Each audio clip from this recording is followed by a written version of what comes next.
జగ్గేపేట సమీపంలోని తిరుమలగిరి దేవస్థానం నేడు జరగనున్న శ్రీ వెంకటేశ్వర స్వామి వారి కళ్యాణోత్సవానికి ఘనంగా ఏర్పాట్లు పూర్తయ్యాయి.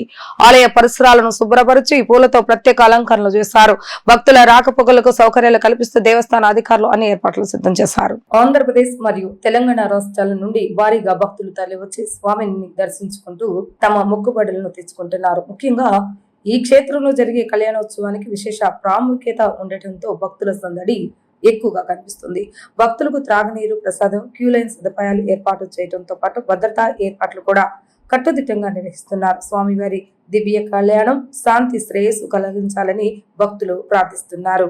ఎన్టీఆర్ జిల్లా జగ్గేపేట మండలం చేస్తున్న శ్రీ తిరుమలగిరి గ్రామ దేవస్థానంలో వాల్మీకి శ్రీ వెంకటేశ్వర స్వామి దేవస్థానంలో వార్షికంగా జరుగు కళ్యాణ మహోత్సవంలో 1-4 నుంచి ప్రారంభమయ్యి 6-4 వరకు ఆ పౌర్ణమి సేవతో పూర్తి అగును. అదేవిధంగా నిన్న ఉదయం స్వామివారి పెళ్లి కుమారుడితో ప్రారంభమైంది.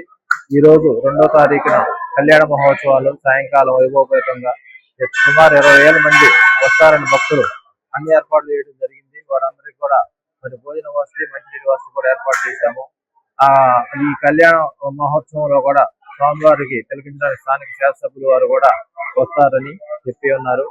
మరి ఈ మా కళ్యాణ మహోత్సవాలు 6 రోజుల ఏర్పాట్లో కూడా అన్ని డిపార్ట్మెంట్ వారు, పోలీసు, రెవెన్యూ, మరి R&B, ఎలక్ట్రిసిటీ డిపార్ట్మెంట్, ఇతర డిపార్ట్మెంట్ అందరూ కూడా, MRO గారు వీళ్ళందరూ కూడా మాకు సహాయ సహకారాలు అందజేస్తున్నారు.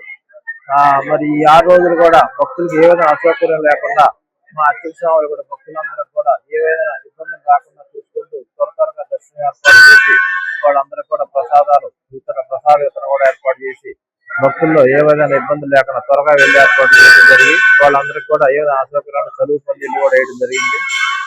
అదే విధంగా ప్రతిరోజు కూడా ఈ సాంస్కృతిక కార్యక్రమాలు కూడా భక్తుల కోసం కార్యక్రమాలు కూడా ఏర్పాటు చేసి రాత్రి స్వామివారి భజన కూడా ఏర్పాటు చేయడం జరిగింది.